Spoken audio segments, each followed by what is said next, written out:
प्राचीन समय की बात है। एक गुरुकुल में एक बहुत ही प्रसिद्ध गुरु विश्वनाथ रहा करते थे, जो गुरुकुल में अपने सभी शिष्यों को अस्त्र शस्त्र और संपूर्ण संसार की शिक्षा दिया करते थे। एक दिन गुरु विश्वनाथ ने अपने तीनों ब्राह्मण शिष्यों को अपने गुरुकुल में बुलाया। प्रणाम गुरुदेव, आज आपने हम तीनों को यहाँ क्यों बुलाया है? क्या आप आज कोई नई विद्या सिखाने वाले हैं गुरुदेव? हाँ गुरुदेव, क्या कोई ऐसी विद्या है जो हमने अब तक सीखी नहीं है? नहीं नहीं मेरे प्यारे शिष्यों, तुम तीनों मेरे सभी शिष्यों में से सबसे बुद्धिमान और साहसी हो। आज तुम्हारी शिक्षा संपूर्ण हुई। कल से आप लोगों के जीवन का नया सूर्योदय होगा। मेरे प्यारे शिष्यों, अब तुमने मेरी दी हुई संपूर्ण शिक्षा का ज्ञान प्राप्त कर लिया है। अब तुम तीनों जाओ और जाकर पूरे ब्रह्मांड में मेरी शिक्षा से अर्जित ज्ञान का प्रकाश फैलाओ। हम धन्य हो गए गुरुदेव। आपकी आज्ञा अनुसार हम पूरे ब्रह्मांड में अपने ज्ञान का प्रकाश अवश्य ही फैलाएंगे गुरुदेव। तथास्तु। तुम्हारी यात्रा मंगलमय हो। अब रात्रि काफी हो चुकी है। आप लोग जाइए और जाकर विश्राम कीजिए। जो आज्ञा गुरुदेव। जिसके बाद वो तीनों शिष्य अपनी कुटिया में जाते हैं, जहाँ पर एक और शिष्य पहले से बैठा होता है। अरे मेरे प्यारे मित्रों, तुम देखना, मेरे ज्ञान से पूरे ब्रह्मांड में एक अलग ही ज्ञान की ज्योति जागृत होगी, जिसके बाद सब लोग गुरुदेव के बाद मुझे ही सबसे बड़ा ज्ञानी समझेंगे। हाँ। प्रिय मित्रों, मैं तो ये सोचकर ही बहुत उत्साहित हो रहा हूँ कि मेरे द्वारा अर्जित ज्ञान जब ब्रह्मांड में लोगों को पता चलेगा तो सभी लोग आश्चर्यचकित हो जाएंगे, क्योंकि ऐसा ज्ञान तो किसी के पास नहीं होगा।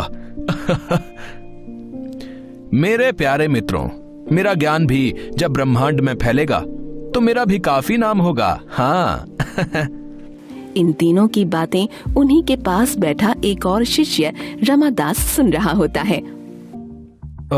मेरे प्यारे मित्रों, आप लोग पूरे ब्रह्मांड में गुरुदेव से प्राप्त ज्ञान की रोशनी फैलाने जा रहे हैं, तो मुझे भी साथ ले चलिए।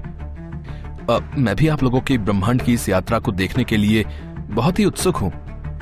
आप ले चलेंगे ना मुझे भी? अरे अरे, क्या तुम पागल हो गए हो रमादास? हम तीन ज्ञानियों के साथ तुम मूर्ख भला क्या करोगे? तुम्हें तो वैसे भी कोई ज्ञान की बात देरी से समझ आती है। तुम भला हमारे साथ कैसे चल सकते हो? तुम्हारी तो शिक्षा भी अभी पूर्ण नहीं हुई है। नहीं नहीं, हम तुम्हें अपने साथ नहीं ले जा सकते हैं। अब नहीं नहीं प्यारे मित्रों, आप मुझे अपने साथ ले चलें। आप जैसे ज्ञानियों से मैं भी अपने ज्ञान में वृद्धि कर लूंगा। अब ले चलिए ना मुझे भी अपने साथ। अच्छा अच्छा, ठीक है रमादास, तुम चलो हमारे साथ। आखिर तुम्हें भी तो पता चले कि हम तीनों कितने ज्ञानी हैं। अगली सुबह चारों शिष्य जंगल की ओर चल देते हैं और काफी दूर चलने पर उन्हें भूख लगने लगती है। अरे मित्रों, काफी समय हो गया है हमें चलते हुए। अब तो भूख भी लगने लगी है। अब कहीं रुककर भोजन की खोज करनी चाहिए। हाँ मित्र, भूख तो मुझे भी लगी है। चलो आगे जंगल में, क्या पता वहां कुछ भोजन मिल जाए। तभी चारों शिष्य कुछ ही दूरी पर एक बड़ा पेड़ देखते हैं, जिस पर कई फल लगे होते हैं। ऊपर इस विशाल वृक्ष पर फल तो बहुत ही सुंदर नजर आ रहे हैं, लेकिन हम इन्हें खाएंगे कैसे? हाँ मित्र, फल तो काफी ऊंचाई पर है। लगता नहीं हम ये सुंदर फल खा पाएंगे। अरे अरे मित्रों, मेरे पास एक सुझाव है फल को खाने का। अरे देखो देखो मित्रों, सुझाव और इस मूर्ख रमादास के पास। वाह वाह वाह वाह, बहुत ही उत्तम है, बहुत उत्तम। तीनों हंसने लगते हैं। तभी रमादास ऊपर पेड़ पर चढ़ जाता है और फल तोड़कर लाता है। मित्रों, आप सभी के पास किताबी ज्ञान है, लेकिन समय के अनुसार जो ज्ञान चाहिए होता है वो मेरे पास है। अच्छा अच्छा, ठीक है, अब हमें आगे की ओर प्रस्थान करना चाहिए मित्रों।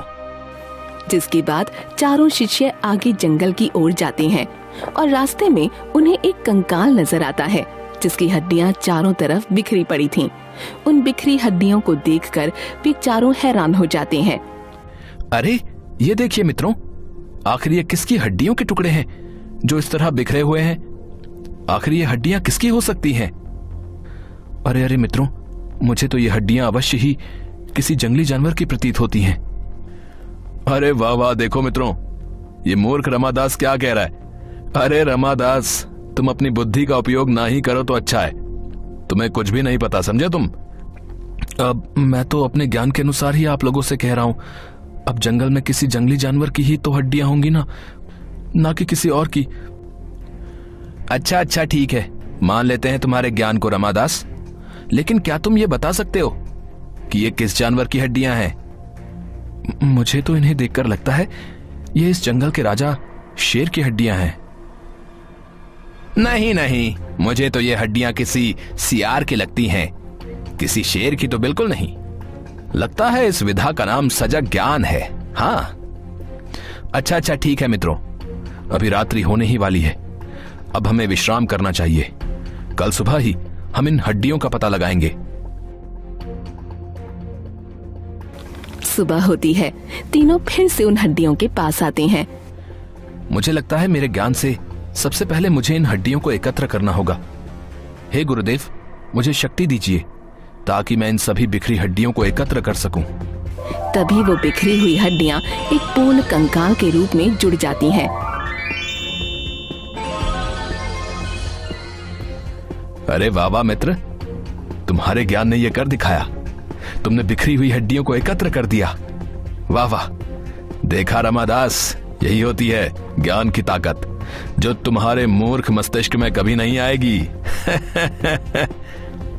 मैं आपके इस ज्ञान से प्रभावित हुआ मित्र, लेकिन हम अभी तक ये नहीं जान पाए हैं कि आखिर ये हड्डियां किस जानवर की हैं।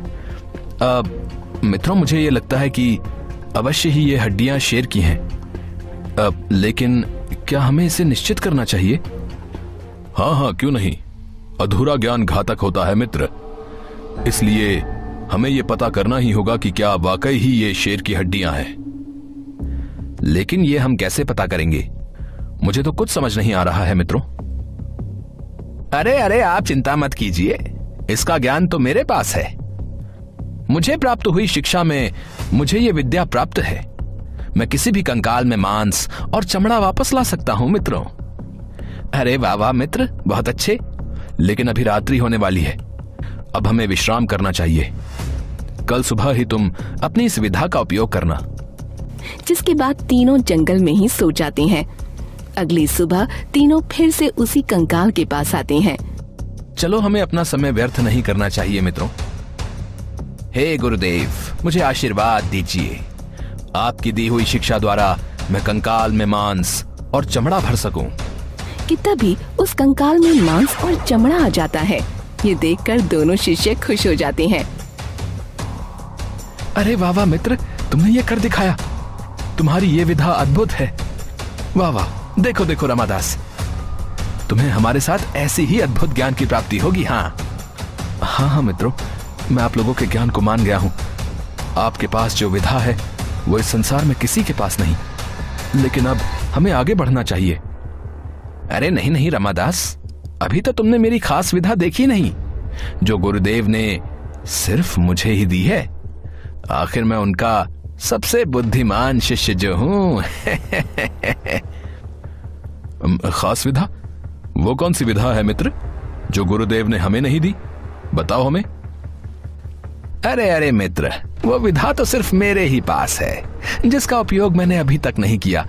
मेरे पास प्राणदान की विधा है। इसके द्वारा मैं किसी भी मृत शरीर में प्राण डाल सकता हूं। ये आप क्या बोल रहे हैं मित्र? ऐसा घोर पाप मत कीजिए, ये नियति के विरुद्ध है मित्रों। हमारे गुरुदेव ने जो बोला था, क्या आप वो भूल गए हैं? जो ज्ञान आप लोगों ने गुरुदेव से अर्जित किया है, वो ज्ञान इस ब्रह्मांड के कल्याण के लिए है। ऐसा मत कीजिए, ये करना सही नहीं होगा। देखो मूर्ख रमादास, तुम्हारी तो अभी शिक्षा भी पूर्ण नहीं हुई है। हम तुमसे ज्यादा ज्ञानी हैं। अगर हम किसी मृत शरीर में प्राण लौटा देते हैं तो क्या यह ब्रह्मांड के कल्याण के लिए उचित नहीं होगा? नहीं नहीं मित्र, इस संसार में हर प्राणी जगत के नियम अनुसार ही अपने प्राण त्याग करता है। अगर आप लोग इस जानवर के कंकाल में प्राण लौटा देंगे तो यह प्रकृति के विरुद्ध होगा। इसका परिणाम घातक भी हो सकता है। नहीं नहीं, यह उचित नहीं। अरे मूर्ख रमादास, तुम क्या समझते हो? तुम हम तीनों से ज्यादा ज्ञानी हो। तुम्हें हमसे ईर्ष्या हो रही है ना कि हम इस कंकाल में प्राण लौटाकर पूरे संसार में सबसे ज्यादा बुद्धिमान और शक्तिशाली साबित हो जाएंगे। चले जाओ यहां से, तुम हमारे साथ रहने के बिल्कुल भी योग्य नहीं हो, तुम जाओ यहां से। अरे नहीं नहीं मित्रों, आप जैसा सोच रहे हैं वैसा बिल्कुल भी नहीं है। मैं आप लोगों को अपना मित्र मानता हूं। मैं आप लोगों को ऐसे छोड़कर नहीं जा सकता हूं। अगर आप लोग नहीं चाहते हैं कि मैं आपके साथ रहूं तो मैं आपसे दूरी बनाकर आपके साथ रहूंगा। जिसके बाद रमादास वहां से कुछ दूरी पर चला जाता है और उन तीनों को देख रहा होता है।